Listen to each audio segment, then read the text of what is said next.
On va commencer ensemble les lois de Yom Kippourim. Ce que l'on peut faire, on le fait.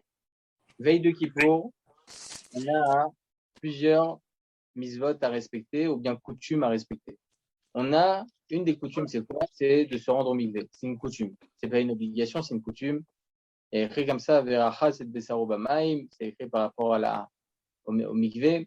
Et écrit comme ça que Erev Yom Kippour, au même titre que le Kohen Gadol allait se tremper au mikvé, c'est bien de se tremper au mikvé, Bezrat Hashem, pour être Tahor, pour Akadosh Baruch Hu, pour ce jour si pur, on est considéré comme des anges. Donc c'est important, messieurs, d'aller au mikvé. Une personne qui ne peut pas aller au mikvé, il a la possibilité, comme j'avais dit, Erev Rosh Hashanah, il a la possibilité de se mettre sous la douche, uniquement pour les hommes, évidemment, de se mettre sous la douche pendant quelques minutes, le temps qu'il y ait à peu près 12 litres et demi qui tombent sur lui. D'accord? Donc, on a l'habitude, messieurs, d'aller au mikvé, pour ceux qui ont la possibilité, de se rendre au mikvé qu'après Chatzot. C'est mieux, d'accord? Qu'après Chatzot, de se rendre au mikvé. En général, on préminera, et après, on va au mikvé, ou bien ceux qui veulent avant, le méchanet. En tout cas, aller au mikvé après Chatzot, est-ce que c'est une obligation? Non. Rien n'est une obligation. Même le mikvé en lui-même n'est pas une obligation. Donc, une personne qui a des difficultés, il sait très bien que ça va être bondé à ce moment-là, il n'y arrive pas, etc. Il a le droit d'aller même le matin, sans aucun problème. D'accord? Il peut se rendre le matin, sans aucun problème, au mikvé. J'avais une question. Oui. Mikvé à Rosh Hashanah, oui, bien sûr, je comprends. Mais non, à Kippour. Donc, si on est allé à Rosh Hashanah, il faut retourner à Kippour. Je sais que c'est pas le même jour, on peut y aller tous les jours au mikvé, évidemment. Mais est-ce qu'il y a un lien entre Rosh Hashanah et Kippour ou c'est indépendant? Ah, justement, la coutume, c'est d'aller veille de Kippour, veille de Rosh Hashanah, les deux. C'est pas ça, je savais pas la quoi. Okay. Non, mais c'est ce que je fais habituellement. Non, mais c'est ce que je fais habituellement, mais je voulais savoir, c'est simplement connaître la coutume. Le Rav Joseph n'allait jamais toute l'année, il allait que veille de Kippour. Veille de Rosh Hashanah, je sais plus. Il y allait. Lui, bon, c'était pour autre chose, parce qu'il voulait pas faire de Bitul Torah. Ah, mais oui. C'est comme les Kéli, ils n'utilisaient pas le Kéli pour pas faire tout le temps. Nous, on peut pas utiliser cet argument, nous. Peut-être vous, mais nous, non, c'est sûr que non. Moi, oui. C'est le Rav de Yosef, il allait juste avant Kippour, mais bon, c'était quand même le Rav de Yosef. Oui, c'est. Plus forte raison, nous, alors. Comment? Nous, on doit aller vraiment. Moi, je crois que par là, tous les jours. Ah, je vais tous les vendredis au prochain, mais au moins, voilà. Pas la cavotte. Bon, prochain. C'est vrai, on ressent mieux le Shabbat. Vous avez raison. C'est vrai. Bémet. On peut, ouais. Non, mais. Oui. Quand j'étais à Ouman, on allait il y avait, comme ils ont des mavotes partout, c'est vrai qu'on allait au mikvé, ça donne avant le net, vous allez au mikvé pour prier, c'est sûr que ça vous donne un autre. Voilà. Cette année, le mikvé, il n'était pas plein. Ah, je rigole. Au contraire, il était très plein. Pareil. Des milliers de personnes. Ouais, mais bon, c'était très dur pour voyager. Mais d'où? D'Ukraine. L'Ukraine. Cette année? À Ouman, ils sont allés. Il y en avait 10 000 à peu près. Alors, écoutez bien, les amis. Il n'y a pas beaucoup de temps, les tsari arabes. On a aussi une autre coutume, messieurs, c'est de faire les caparottes. Les caparottes, il y en a qui font sur des poulets. OK, il y en a d'autres qui font sur de l'argent. Ce qui est évident, c'est qu'on fait pidyon caparotte. C'est quoi pidyon caparotte? Il dit comme ça, le Rav David Yosef aussi, il en parle dans Torah Tamoadim. Il dit qu'il y en a certains qui préfèrent ne pas donner le poulet aux pauvres parce qu'ils se sentent un peu désespérés. Les pauvres, ils se disent, attends, toutes les avarottes, ils vont venir sur moi, Chazé Shalom. C'est faux. Mais ils se disent comme ça, donc ils ont un peu une ougmat nefesh comme ça, ils se sentent mal à l'aise. Donc, il y en a certains, et la plupart même, ils font comme ça, ils font pidyon caparotte. Ils prennent le poulet, ils donnent la valeur du poulet aux pauvres. D'accord? La valeur du poulet est qu'aujourd'hui, il a dit le Rav Israël Yosef, 20 shekels. En l'occurrence, en euros, ça fait 7 euros. Vous allez avoir des endroits où vous allez voir à partir de 17 euros, de 15 euros, de 36 euros. Tout ça, messieurs, ce sont des tikkuns. Des tikkuns à Brit, tikkuns à Niftarim. Ce sont des choses en plus qui font que, voilà, ça aide aussi le jour de jeûne, ça aide Bezrat Hashem pour les caparottes, mais c'est aussi pour aider les autres pauvres. Pour ce qui est des caparottes eux-mêmes, c'est 7 euros. D'accord? Ceux qui veulent donner plus, ça vaut Alehem Beracha. En tout cas, la mitzvah, messieurs, de Tzedaka, elle est extraordinaire veille de Kippour. Pourquoi? Il y a écrit comme ça dans le traité Shabbat, Kuf Nun Vav Amud Aleph, 156a. Il y a une histoire, Rabbi Akiva, lorsque sa femme elle était enceinte, il y a des astrologues qui sont venus le voir et lui ont dit, regarde, ta fille, elle va mourir le soir de son mariage, ta fille va mourir. Shem Erachem. Tov, il avait très très peur, Rabbi Akiva, il avait toujours cette boule au ventre, il avait vraiment un pincement au cœur. Il se disait, mais quand est-ce que ma fille elle va mourir? Le soir du mariage arrive, Baruch Hashem, Rabbi Akiva, lui, il ne souriait pas du tout. Elle était très joyeuse, elle est mariée, et pendant le banquet, il y a un pauvre qui est rentré, et elle l'a remarqué. Elle est partie le voir, elle lui a demandé, qu'est-ce que tu souhaites, qu'est-ce que tu as besoin? Et il lui répond, ah, j'ai pas de quoi manger, si vous avez de quoi, qu'est-ce qu'elle a fait? Elle est partie prendre des plats, elle lui a servi, elle lui a donné, elle l'a fait asseoir. Le soir, elle va dormir, le lendemain, elle se réveille. Rabbi Akiva, tout étonné, il dit, mais... Et il lui raconte l'histoire avec les astrologues. Il monte dans la chambre et il voit, en flashback, en fait, elle voit que la veille, lorsqu'elle a retiré sa broche des cheveux, elle avait coincé cette broche-là entre les pierres des murs de sa maison et elle n'avait pas remarqué qu'il y avait là-bas un serpent. Et Baruch Hashem, elle avait tué ça. De là, Rabbi Akiva vient nous apprendre, comme c'est écrit dans le traité Shabbat, Kuf Nun Vav Amud Aleph 156a, que même si ce sont des astrologues, même si c'était un mazal, la personne devait mourir à ce moment-là, l'homme échanema, la tzedaka, ma'avir et roi gzar dina, et la tzedaka tatsil mimave. C'est là-bas de cette mara, messieurs, qu'on apprend cela, que la tzedaka, elle peut effacer plein de choses. Elle peut effacer le roi gzar dina, elle peut effacer chazé la mavet d'une personne. Donc, c'est très important, messieurs, toutes ces caparotes que l'on fait, tout cet argent que l'on fait. Nous, on pense aux caparotes, mais on pense aussi au prochain chesed que l'on fait grâce à cet argent. Donc, cette mise-là, messieurs de Tzedaka, est très importante, spécialement aussi veille de Kippour. D'accord? Une petite question. Quand on a de l'argent, on fait le texte Zé Khalifati, ce texte-là qu'on fait d'habitude quand on a des poulets. Alors justement, qu'est-ce qu'on dit? On dit comme Si ça. on a déjà donné l'argent. Hein? Si on a déjà donné l'argent. Avant de dire le texte. Juste, je réponds à la question juste avant. Tout de suite à vous. Oui. Je viens de dire Zé Kaparati, si vous le faites pour vous-même, vous dites Zé Khalifati, Zé Temurati, Zé Kaparati. D'accord? Pourquoi on dit ça? Zé Khalifati, ça c'est Kiilou, cet argent vient à ma place pour être Mechaper Me'avonot. Zé Temurati, c'est comme si c'était ma valeur à moi. Et Zé Kaparati, c'est ma kapara à moi. C'est-à-dire que tout part dans cet argent. Pourquoi on dit ces trois termes, messieurs, Khalifati, Temurati et Kaparati? Pourquoi on dit ça? Parce que c'est justement les Sofet Tevot, c'est la fin de la phrase Poteach et Yadecha. Poteach, c'est le chet à la fin. Et, tav à la fin. Yadecha, chaf à la fin. Qui représente Poteach, le chet, c'est Khalifati. Et, le tav, ça représente Temurati. Et le chaf, ça représente Yadecha, Kaparati. Donc, c'est aussi une grande ségoula, messieurs, de faire cela. C'est Khalifati, Temurati, Kaparati. Ve'elu amaot ilchou les daka, ve'ani oler lechaim tovim moshalom. C'est ce que l'on dit. D'accord? Oui, je l'ai sur le livre comme ça. Sur le livre de prière qu'on a, il parle du poulet ou de l'argent. Il n'y a pas de bracha et tout ça. Hein. C'est que des coups c'est un symbole. C'est un symbole. Exactement. C'est un symbole. Et comment on fait quand on le fait aujourd'hui par Internet? Il n'y a même plus d'argent physique. Non, mais ça fait rien. Tu sais que c'est quand même de l'argent. Tu sais que c'est de l'argent que tu as donné. Oui, mais on disait. C'est Elou Amaot. L'argent, je pense que c'est d'ordre générique. Exactement. C'est pas. Tu dis pas Zé, tu dis Elou Amaot. L'argent que j'ai donné. Hein, je pense qu'il faut avoir la cavana de l'argent que j'ai donné. Hein, je pense. Je sais pas. Je pense, c'est bien de rajouter aussi qu'on ait 1 ou 2 euros en plus. Oui, mettez dans des. Oui, bien sûr. Razak. C'est une bonne idée, là. Merci beaucoup. En plus. Non, mais vous voyez, l'étude, ça porte toujours ses fruits.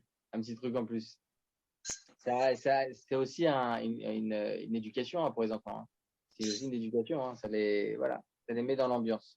Ah, mais bon, quand on pouvait encore faire sur des poulets, j'avais emmené mes fils. Mais matin, j'étais avec les poulets. Ouais, non, mais ici, c'est rempli. en France, on ne peut plus quasiment. C'est très difficile. Faut Ah, mais aller. c'est la pagaille. Hein. Ah, c'est une manifestation pendant 3 jours. Hein. Ouais. On les a matin, midi, soir. Hein. Non, mais le problème, c'est qu'on n'a plus. À Paris, par exemple, vous n'avez plus le droit d'abattre. Vous n'avez plus le droit d'abattre des bêtes dans région parisienne. C'est un problème, une interdiction. Donc, il n'y a plus, donc il faut aller très, très loin. Donc, ils ne font plus maintenant, quasiment. Ouais, il y en a qui font, mais très, très peu. Non, mais Avant, il y avait des gens qui organisaient, on faisait la queue, ouais, c'est sûr. même ce qu'il y a aujourd'hui, par exemple à Givat-Shaul, il y a des centaines de poulets, mais ils ne font pas la shrita sur place. Hein. Ils ne font pas la shrita sur place. C'est juste ils mettent au-dessus de la personne, ensuite ils remettent dans les caisses, et après ils vont dans une mashrita normale avec un bon chaufferette, nickel, et en contrepartie, la personne elle donne l'argent. Non, mais bon, il y a 10 ans dans la région parisienne où on se levait, on allait à 6 h du matin, et bon, c'était un autre temps. Shrita, moi j'ai fait des cauchemars de ça. Hein. Je suis pas comme ça, moi. Hein. Je suis pas dans le sang, on va dire. Tov, veille de Kippour, messieurs, mis à part de la Tzedaka, mis à part les caparotes, mis à part la Tvila au Mikvé, il y a aussi demander pardon à ses amis. Pas seulement à ses amis, à nos proches parents, à notre épouse et même à nos enfants. Même à nos enfants. Certaines fois, nous, on se sent crédible avec une certaine hiérarchie, ce qui est évident. Si le parent est au-dessus, les enfants sont en dessous, ça c'est évident, contrairement à ce que dit le monde. Mais ne jamais oublier, les amis, que Ben Adam Lachavero, c'est aussi vis-à-vis de ses enfants. Vis-à-vis de ses enfants, et à plus forte raison vis-à-vis de. Parce que nous, on se sent crédible et on crie, c'est par colère. Donc c'est important de prendre veille de Kippour, le prendre, on est assis, on le prend, on le parle à part.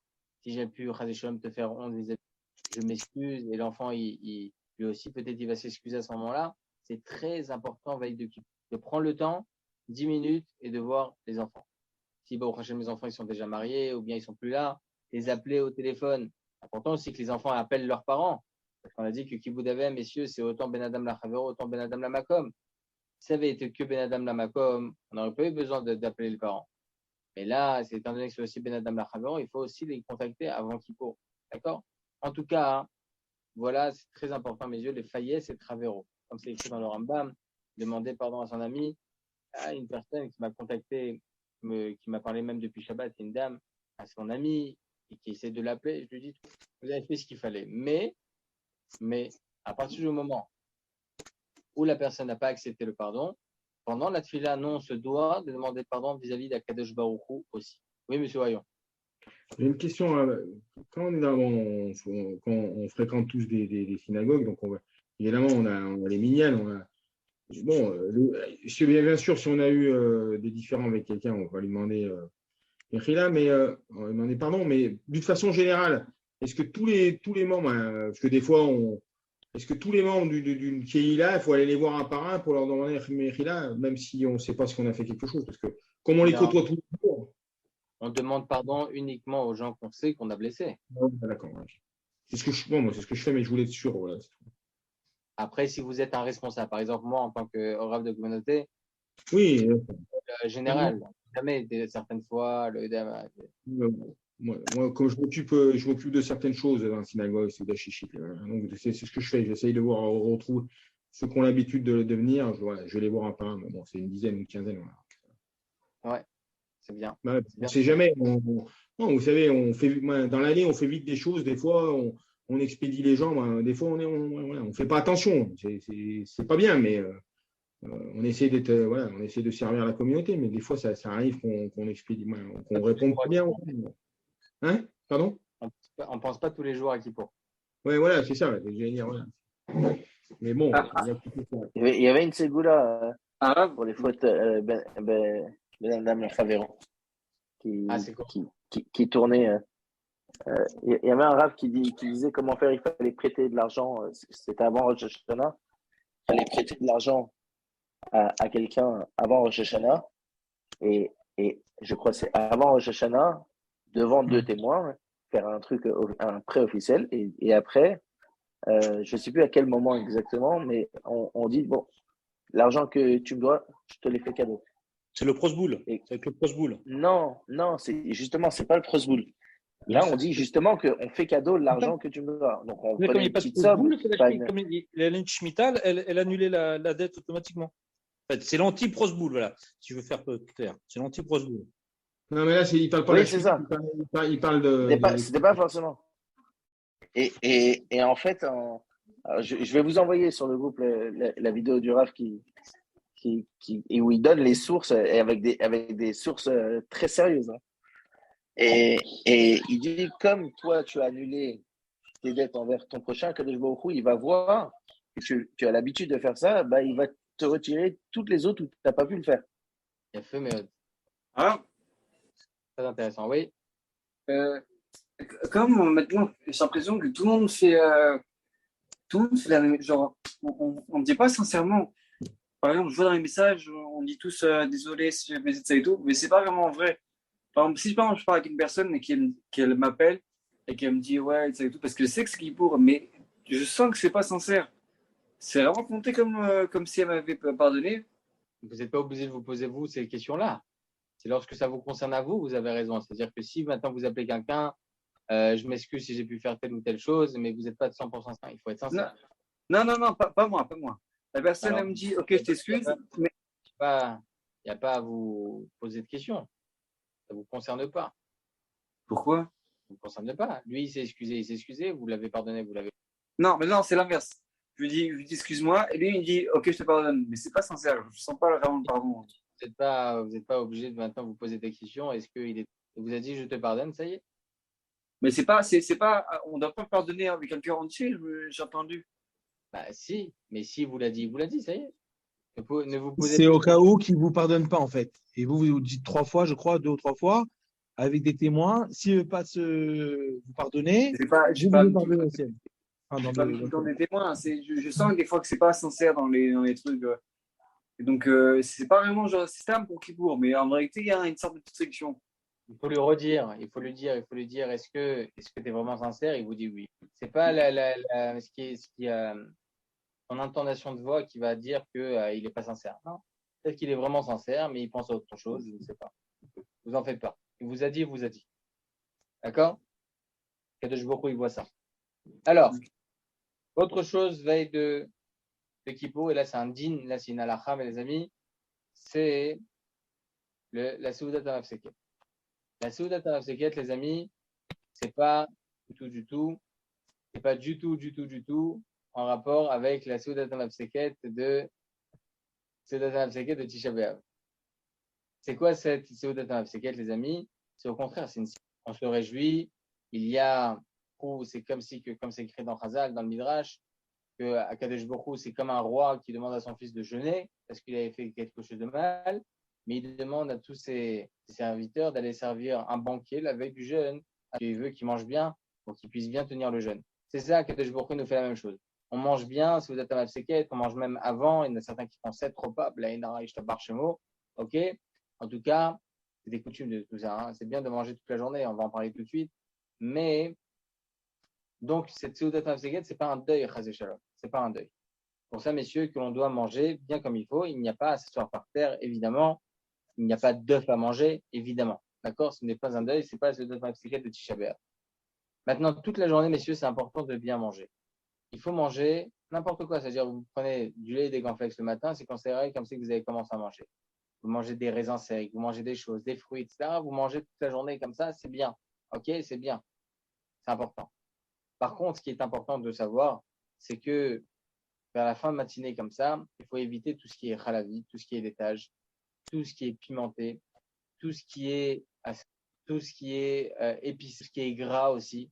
Ok? Il faut éviter de manger toutes ces choses-là. Pourquoi? Parce que ce sont des choses qui réchauffent le corps. Et Chazé Shalom, ça peut emmener la personne à avoir une certaine toum'a, une certaine. Donc, il faut faire attention de ne pas manger ce genre de choses. D'accord? Oui, monsieur Laurent. Vous avez dit que ça comptait comme manger, même si on ne fait pas Motzi, Birkat Hamazon? Ça compte comme un repas?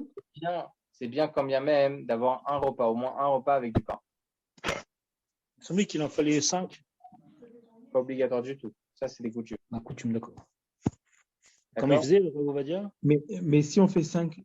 Un repas à base de pain. Au moins un repas à base de pain.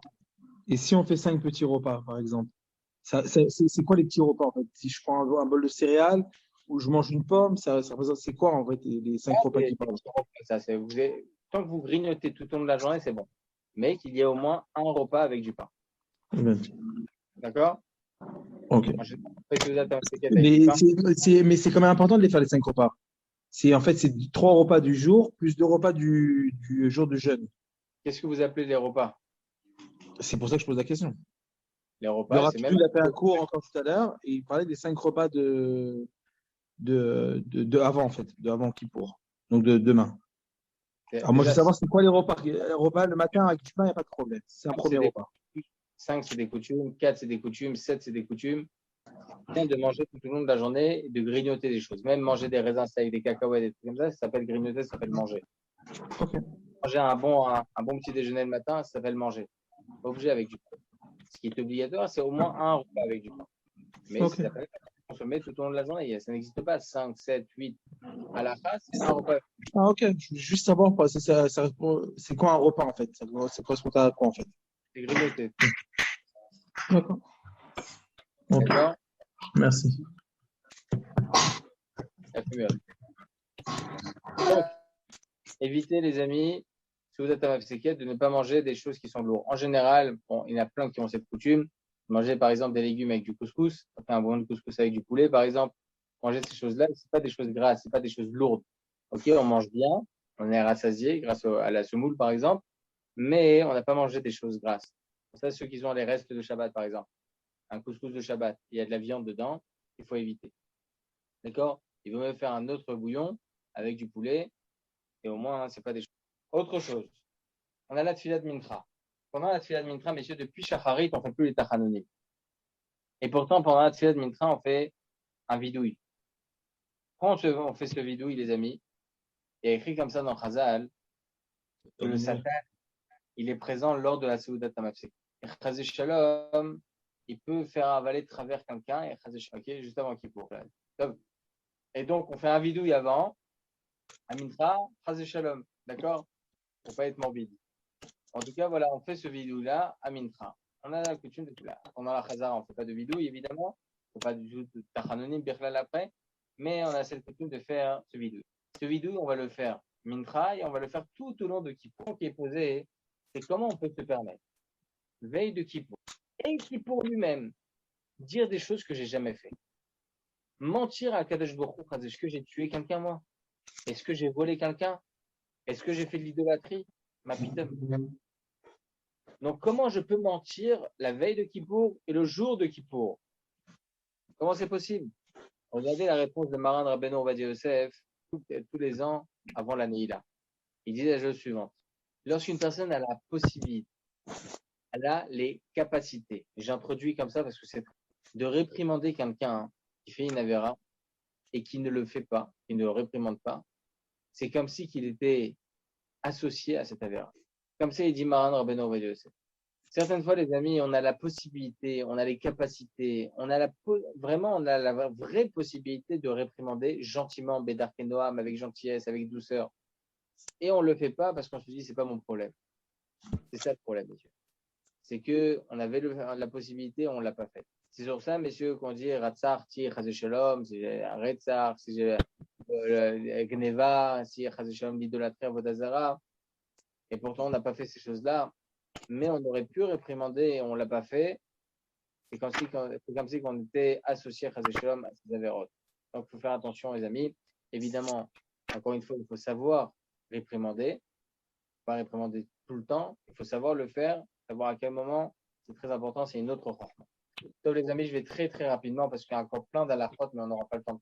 On a la misère de la Kataner, veille de Kippour. Veille de Kippour, on a cette coutume-là, donc à de la Kataner, comme tous les Yom Tov. Déjà, ne pas oublier, messieurs, une bougie de 48 heures. Déjà, c'est une première chose. Pourquoi? Parce que cette bougie de 48 heures, on va pouvoir, je vais vous envoyer, j'ai tout écrit les mémos à avoir avant Kippour et pendant Kippour. Cette bougie de 48 heures, on va pouvoir l'utiliser pour Boré, Moré, Aesh, Motsei, Kippour. D'accord? Boré, Moré, Aesh. Maintenant, si on n'a pas de Nerot, ou bien elle s'est éteinte, la baracha de Boré, Moré, Aesh, on ne la fera pas. Kippour. On fera que la de Kodesh Lechol sur le Boré, Peragé. Donc, ne pas oublier une bougie de 48 heures. La bracha sera, messieurs, de la Kataner, la Dik Nashel Yom Akippourim. Une femme qui a fait Nashel Yom Tov, alors elle est quitte. Si elle a fait Nashel Shabbat, non, c'est faux. Elle est obligée de refaire. D'accord? Mais si elle a fait Nashel Yom Tov, elle est quitte de la Kataner. La bracha de Shechianu, une femme ne fait pas pendant la Hadlaka, comme tous les Yom Tov. Mais la différence est, pourquoi elle ne le fait pas en général pendant le Yom Tov? Parce qu'elle se rend quitte pour le Kiddush. Et là, il n'y a pas de Kiddush. Donc, comment elle va se rendre quitte de la bracha de Shechianu? À la synagogue. Le rav de la communauté ou l'officiant, il fait la bracha de Shechianu. Si elle ne vient pas à la synagogue, elle a la possibilité de, elle, faire la bracha de Shechianu, mais attention les amis, faire la bracha de Shechianu uniquement après l'allumage. À partir du moment où elle fait la bracha de Shechianu, elle a pris sur elle tout. C'est pour ça qu'elle n'a plus le droit de porter des chaussures en cuir pendant la Hadlaka. Faire très attention à ça. D'accord? Ça, c'est par rapport à la misère de la Hadlaka. Donc elle doit faire la bénédiction sur les bougies, allumer les bougies et après elle fait Shechianu. La Hadlik Nashel Yom Kippourim, allumer les nérotes et après avoir allumé, faire la bracha de Shechianu, pas avant. D'accord? C'est bien, messieurs, aussi de faire cela, de mettre une nappe blanche sur notre table, ok, et mettre des livres. C'est important, c'est une belle coutume, comme ça il faisait Maran Rabbeinu Ovadia Yosef. Les 5 choses de Kippour, les amis, après je dois répondre, je suis au Torah de Torah Box, il y a beaucoup de questions, les 5 choses à savoir le jour de Kippour. 5 choses. Interdit, évidemment, de manger et de boire. Il y a certaines personnes, messieurs, qui doivent manger et qui doivent boire, ils doivent savoir comment boire et manger, poser la question en arabe. D'accord? Interdit de boire et manger. Les enfants ne doivent pas jeûner. Jusqu'à l'âge de 9 ans, interdit de jeûner. À partir de l'âge de 9 ans, 1 heure, s'il veut, 1 heure de jeûne. S'il a l'habitude de manger son petit déjeuner à 8 heures, il le mange à 9 heures ou à 10 heures. Pas plus. On doit le forcer à manger. D'accord? Un enfant, que ce soit une fille ou un garçon, à partir de l'âge de 11 ans, jusqu'à Chatzot. Jusqu'à Chatzot, pas plus là aussi. Et là aussi, tout dépend de chaque enfant. Si on sait que c'est un enfant qui est faible, on doit lui donner à manger et boire. Une jeune fille qui vient de faire 12 ans, bat mitzvah, là aussi, même si elle est bat mitzvah, on doit voir son état de santé. Si elle est fatiguée, elle est faible, on doit lui donner à manger. D'accord? C'est important, messieurs, de le savoir. Comme ça, il disait tous les ans, Maran Rabbeinu Ovadia, quelques jours avant Kippour, elle venait de faire bat mitzvah. Il y a différence entre avant bat mitzvah et maintenant. C'est vrai qu'elle a les mitzvot. Mais si c'est une femme, si c'est une jeune fille qui est très faible, une jeune fille qui est faible, elle est considérée comme une personne qui est malade. Une personne qui est malade, qui un peu arrivant au danger, elle doit manger des shiurines. Donc, faire attention. Chaque cas doit être demandé à une autorité rabbinique. Moi, j'ai fait 2 jeûnes. Vous avez. Oui, allez, il y a quelques. Allez-y. Moi, j'ai fait 2 jeûnes. Je me suis retrouvé vers 4 heures à 0,79 grammes, à peu près. Je ne sais pas sur quoi vous me parlez. Grammes de sucre. De sucre. Écoutez bien, M. Goulet. C'est M. Goulet qui parle. Hein. Oui. Chaque cas doit être demandé à une autorité rabbinique et à son médecin généraliste. D'accord? Le médecin doit vous dire qu'est-ce qu'il pense du jeûne et en fonction, demander à une autorité rabbinique. D'accord? Juste, allez-y, David. Vous avez dit jusqu'à 11 ans. Mais entre 11 ans et 12 ans, comment ça se passe? J'ai pas entendu. À partir de 11 ans jusqu'à 12 ans pour une fille, ou de 11 ans à partir jusqu'à 13 ans pour un garçon, jusqu'à Chatzot, s'il peut. S'il ne peut pas, vous voyez qu'il est fatigué, etc., vous lui donnez à manger. Et s'il demande à faire jusqu'à la fin, on peut, il n'y a aucun problème. On doit le forcer à manger. Tant qu'il n'est pas bar mitzvah ou bat mitzvah, c'est jusqu'à Chatzot, après on doit forcer à manger. Exactement. Jusqu'à bat mitzvah et bar mitzvah, on doit le forcer à manger. Pour le jeûner entier. Et une fille, excusez-moi, une fille de 13 ans qui est malade, on doit lui donner aussi. Demandez au médecin et en fonction de ce que dit le médecin, demandez à une autorité rabbinique. Juste, messieurs, je termine très rapidement. Très rapidement. On a autre chose, interdit de mettre des chaussures en cuir. Ça, c'est aussi pour les enfants. Même les enfants très petits, on évite de leur mettre des chaussures en cuir. Et les chaussures en cuir, messieurs, ils seront mouxés pendant Kippour. Interdit de les toucher. D'accord? Interdit de les mettre, interdit de les... Il a fait meute. Donc ça, c'est par rapport aux chaussures en cuir. Tashmi Shamita, tout ce qui est relations conjugales, etc., on n'a pas le droit. On doit même séparer les lits avec son épouse. Si maintenant, il y a d'autres choses, il y a Sibor Hashem Alepanida, on a le droit de la toucher. On a le droit de se donner de main à main les choses. Selon Maran Rabbeinu Ovadia Yosef, toutes les séparations autres que la séparation du lit et la séparation conjugale n'existent pas le jour de Kippour. D'accord? Dernière chose, interdit de se oindre, une femme interdite de se maquiller, même mettre de l'huile alors que c'est permis pendant Shabbat, si c'est pas médical, on n'a pas le droit pendant Kippour, parce qu'il y a écrit comme ça que Sichak et Shtia, c'est comme si on s'hydratait soi-même, donc c'est assourd pendant. Voilà les amis, est-ce qu'il y a des questions? Oui, monsieur Drey. Très rapidement. Oui, dites-moi, Rav, si on a des douleurs trop fortes au bas du dos, parce que comme j'avais un entraînement, et à chaque fois quand je jeûne, ça fait très mal. Kippour, prépare avant Kippour, 3-4 sachets de thé, ok, dans de l'eau, faites infuser longtemps, que ça devienne très amer, et prenez des comprimés Nurofen ou Doliprane. Si vraiment vous êtes dans une situation comme ça, vous pouvez avaler, si vous n'arrivez pas à avaler seul, vous pouvez les avaler avec cette substance-là qui est le thé très fort. D'accord? Mais un petit peu. Rav, il manquait juste un truc, je pense. Vous avez dit 5 choses, je n'en ai que 4. Boire et manger. Manger, relation, huile, crème et chaussures cuir. C'est quoi la 5e? Les relations, moi, je l'ai boire et manger. Ça fait 2. Ah, il n'y a pas se laver? Ah oui, pardon, se laver. Excusez-moi. C'est la 5e. Ah, d'accord, c'est la 5e, c'est ça là. Et juste lorsqu'on fait Netiach Shalem le matin jusqu'aux phalanges. Sauf les amis, je suis désolé. Oui, allez-y. Juste, on doit s'habiller classe ou non même pas? Oui. Et raser avant Kippour, c'est bien? Ben Torah. Et raser avant Kippour, on peut? Ou c'est pas. Bien sûr, non. Allez, les amis, je suis désolé. Je vous souhaite à tous Gmar Khatima Tova. Besorot Tova à tous. Kadosh Baruch Hu Yishma et Tfilatenu Beratzon. Amen. À vous tous aussi. Gmar Khatima Tova. Gmar Khatima Tova. Gmar Khatima Tova à vous tous.